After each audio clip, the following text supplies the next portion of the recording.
Okay, so I've got it recording. So basically, yeah, I just wanted to kind of get an overview of what this little puddle looks like. Where there used to be a creek running through. And now it's all dried up.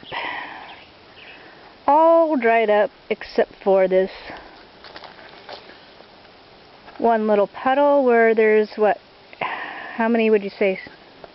How many fish? There's probably about a dozen 2-year-old coho salmon in this little pool. And this pool is probably going to dry up in about a week at the most.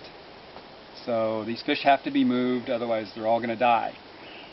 And so we're going to move them upstream where the creek is still flowing and has water in it all summer long. So basically we'll be saving these salmon before they all die in this landlocked pool. So I'm going to put some water in here first. So I have some fresh water for them after I catch them.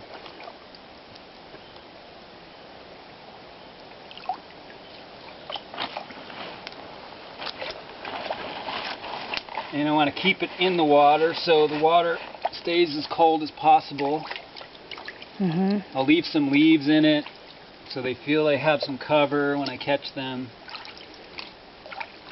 So it reduces their stress level. And then as I catch them, I'll aerate the water. How do you do that? I have a little bowl here somewhere that I just pick up water and then you know, bowl at a time, maybe 10 times, and then pour the water back into the bucket. Okay. So I'm trying not to spook the fish, stress them out.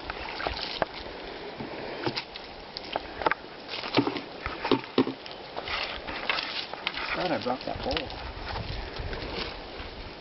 So we also measure the temperature of the pool. Oh, right.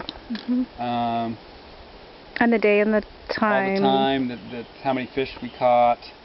So we can keep track of when these pools dry up for next year when we come back to move more fish. Do you think at one time, you know, 100, 200 years ago, this creek was running year-round so that the fish, like this, so that this run would be able to survive? Well, probably what happened is when they built these logging roads and such, they probably took all the logs out of the creeks and channelized the creeks. So, but recently, in the last 10 years, BLM came in here using helicopters to actually put logs back into the creek, which is only going to last, you know, a few more years. But yeah, there was probably a lot more water in here because this wasn't channelized. You know, 100 years ago.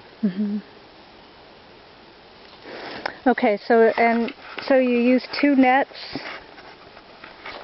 to often you want to have at least 2 people. Mm-hmm. You'd have like 2 nets on one end, and then maybe someone kind of herding the fish towards the 2 nets. Right, towards the bucket. Right. Yeah. And then hopefully you can catch them. The bigger ones are harder to catch than the smaller ones because they're much more elusive and quick and easier to spook. So, I'm just wondering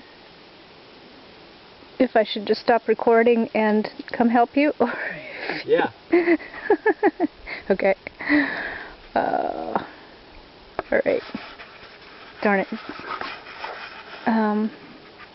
Yeah, and they're really sensitive to any movement, so if your nets move, they will flee from the nets. That's why it's best to have another person kind of have a net in front of you to move them into your nets. Okay. I'm going to shut this off then. Let's see.